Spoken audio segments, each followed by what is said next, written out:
నమస్కారం. మన తెలుగుదేశం ప్రభుత్వం ముఖ్యమంత్రి చంద్రబాబు నాయుడు గారు, అంతకుముందు ఎన్టీ రామారావు గారు, నందమూరి తారక రామారావు గారు ఎప్పుడు కూడా మత్స్యకారులకు అండగా నిలవడం మన ప్రభుత్వం యొక్క ముఖ్య లక్షణం.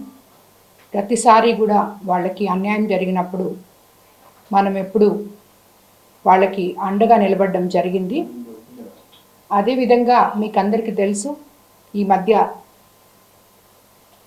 కృష్ణాపురం దగ్గర బోట్లు పట్టుకొని అవి జువెల్లదన్ని దగ్గర పార్క్ చేయడం జరిగింది.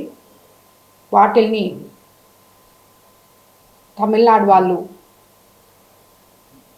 అక్కడి నుంచి ఆ బోట్లు తీసుకెళ్ళిపోయారు. గత నెలల్లో 4 బోట్లు కూడా ఆ బోట్ ఓనర్స్ తీసుకుపోయి మెరైన్ ఇంజనీరింగ్ దగ్గర నుంచి వాళ్ళకి తెలియకుండా ఆ డిపార్ట్మెంట్కి, పోలీస్ కానీ ఎవరికి తెలియకుండా వాళ్ళు తీసుకొని వెళ్ళిపోవడం జరిగింది. దాని మీద చాలా పెద్ద ఇది కూడా జరిగింది. కానీ ఇప్పుడు ఇది ఎప్పుడో నుంచి ఉన్న సమస్య.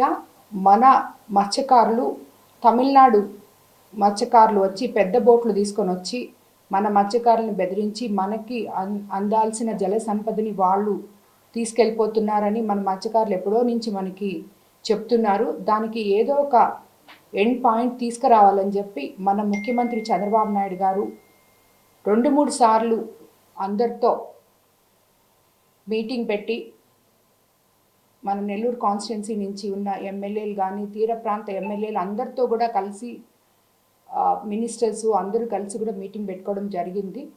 సో అప్పుడు దాని ప్రకారంగా డిసైడ్ చేసి వెంటనే 2 బోట్లు రిపేర్ చేసి మత్స్యకారులకు అన్యాయం జరగకుండా ఆ బోట్లని డిఫెన్స్ వాళ్ళతో, మెరైన్ ఇంజనీరింగ్ వాళ్ళతోటి, అలాగే పోలీస్ తోటి సెక్యూరిటీ బోట్లుగా వాళ్ళకి పంపించడం జరిగింది. ఇప్పుడు ఆ 2 బోట్లు సెక్యూరిటీగా తిరుగుతున్నాయి. మళ్ళీ వెళ్ళిపోయిన బోట్లలో 2 బోట్లు కూడా మళ్ళీ తీసుకొని పోయి అవి పట్టి తీసుకొని కూడా పోయి జువెల్లరీ దగ్గర పెట్టడం జరిగింది.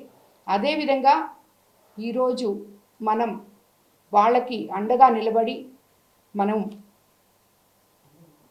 ఒక 4 బోట్లు రాబోయే రోజుల్లో, ఇప్పుడు మత్స్యకారులు వేట నిషేధ సమయం ఉంది, ఒక 2 నెలలు.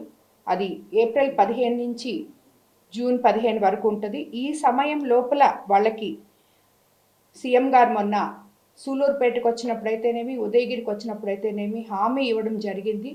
మత్స్యకారులకు మేము అండగా ఉంటాం, వాళ్ళకి ఎటువంటి ఇబ్బందులు లేకుండా ఒక 4 బోట్లు, తిరుపతిలో 1 స్టీల్ బోటు, అలాగే నెల్లూరుకి 2, ఒక స్టీల్ అండ్ ఒక ఎఫ్ఆర్పి బోటు, అలాగే బాపట్లలో 1 ఎఫ్ఆర్పి బోట్లు ఇవ్వబోతున్నామని చెప్పి కూడా చెప్పడం జరిగింది. దీనివల్ల మత్స్యకారులకి వాళ్ళు ఇంతకుముందు పడుతున్న ఇబ్బందులు లేకుండా పోతాయని చెప్పి సీఎం గారు తెలియజేశారు. కాబట్టి మేమందరం కూడా చెప్తున్నాం, మత్స్యకారుల సోదరులకు అందరికీ కూడా తెలుగుదేశం ప్రభుత్వం మీకు అండగా ఉంటుంది అని చెప్పి కూడా చెప్తున్నాం. అలాగే రేపు జరగబోయే 162 గ్రామాల మీటింగ్ కూడా, అది వాళ్ళ కుల సంఘాలకి సంబంధించి వాళ్ళు ఒక మీటింగ్ పెట్టుకుంటున్నారు.